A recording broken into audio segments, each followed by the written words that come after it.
Okay. Lizards.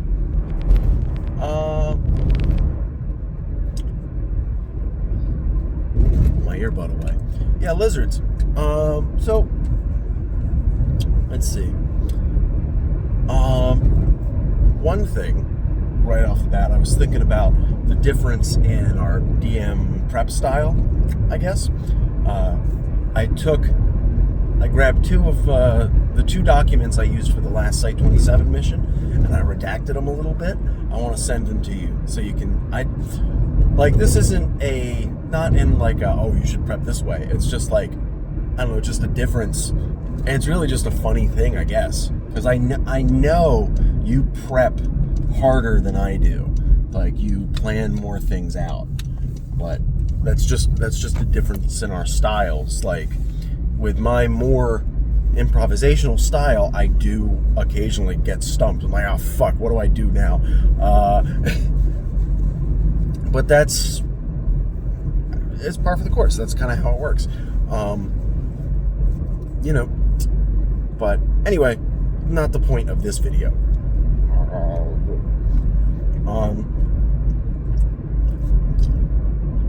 So, lizards.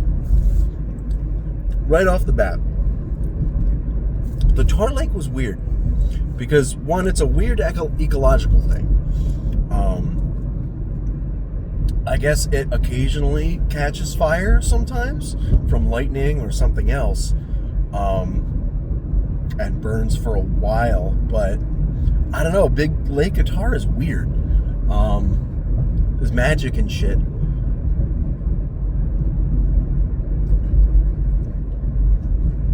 So, I don't know. It's weird. It's just a weird thing. It's not really that's not really a criticism. It's just weird. But two parts. The putting a bunch of magic items in the ship does make sense.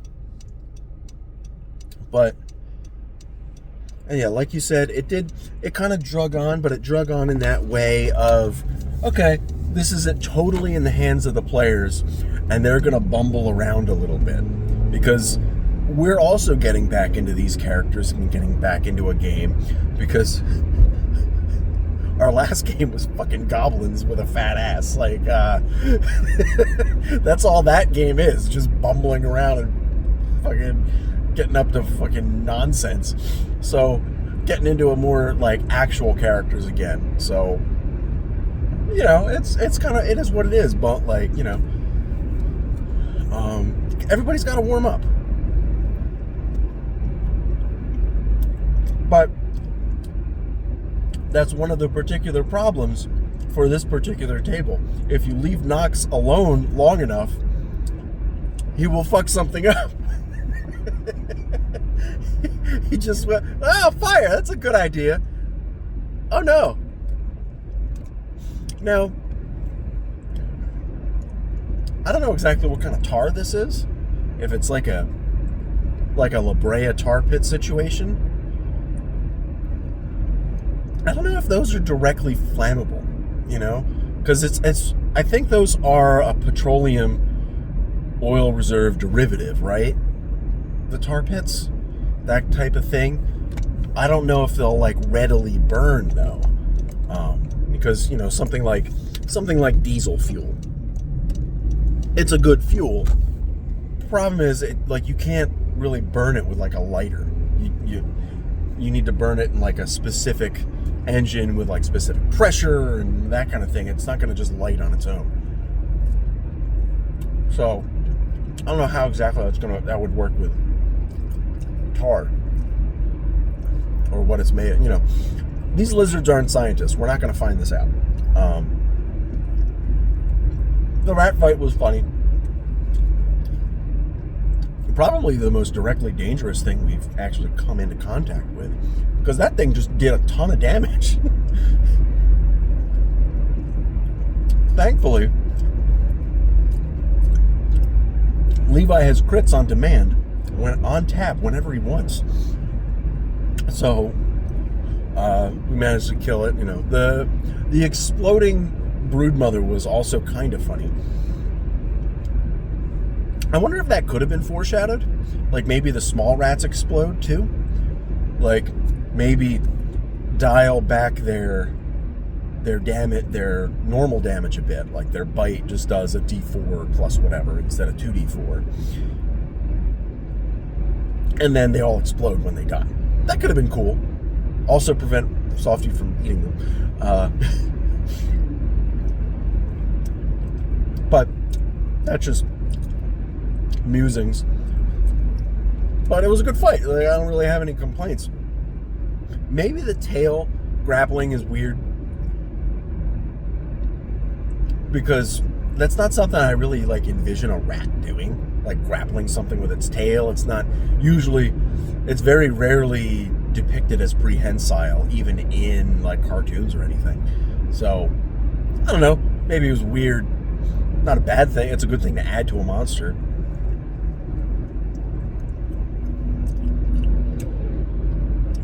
The restrained condition is always tricky.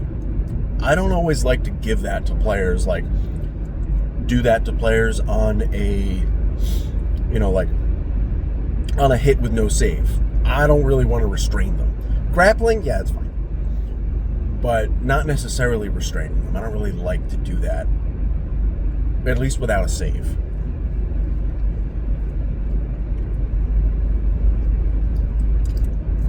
And just getting grappled is kind of annoying, and it's actually kind of more impactful with flanking in effect, because now you can't move around.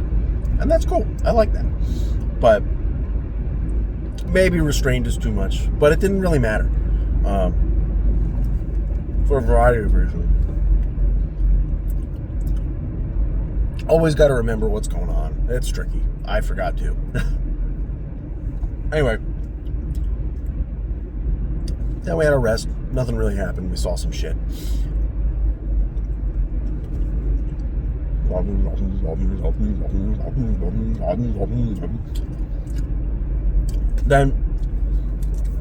Then it was pretty much just the blood flower. And that was cool. I always love a bit of like impactful improv like that. It's like, gotta reward the nat 20. That's always important. We'll do something with it. And we got a Magic Surge on Demand button for Softy. Having a little piece left over, that's smart, because there's no real way for the players to know that this is what this plant is going to do. So letting them demo it, I think, is good. I think helps a lot. And then we can do it again later. Then the bit with the gem. Who's honking? This kind of thing is always tricky, because, like you said, this can end the campaign, apparently. So, I assume you just mean fetch. If this can end Uma too, why would you even put this here? Why is this here? But, same thing, like, why would this thing be here? Is it just, why would one put a potentially campaign-ending item, especially one that could end the campaign in such a simple way by falling on the ground, getting spit onto the ground forcefully?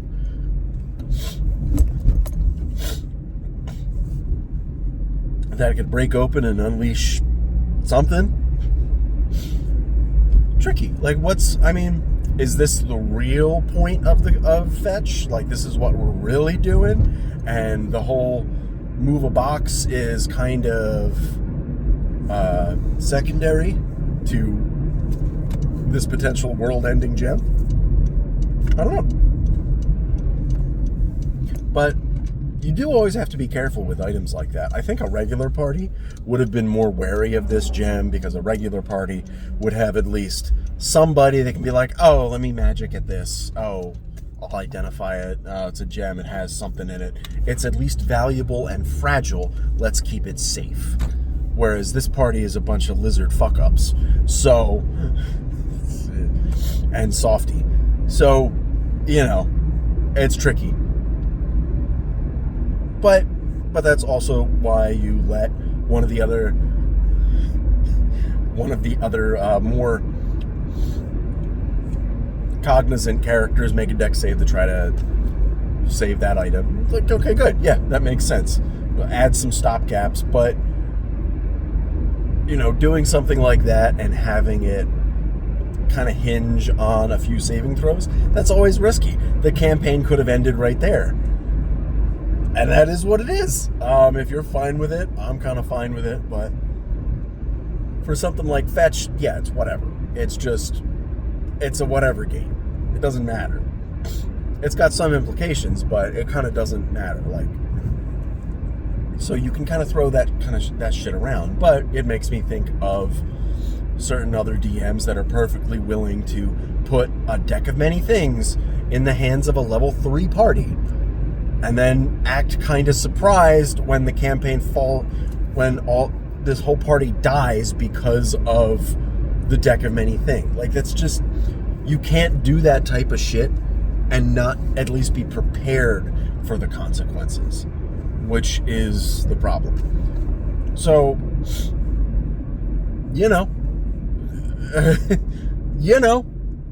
not complicated. You just gotta be prepared. It is what it is. I guess that's most of what I have to say. It's always tricky getting back into it, especially Fetch was the last time you DM'd in general, I think, unless I'm forgetting something. So, it's always going to take a little bit. Whenever I start Site 27 back up, it lulls a bit at the beginning. So, it is what it is. It's pretty normal. It's not unexpected. But that's pretty much all I got for you today.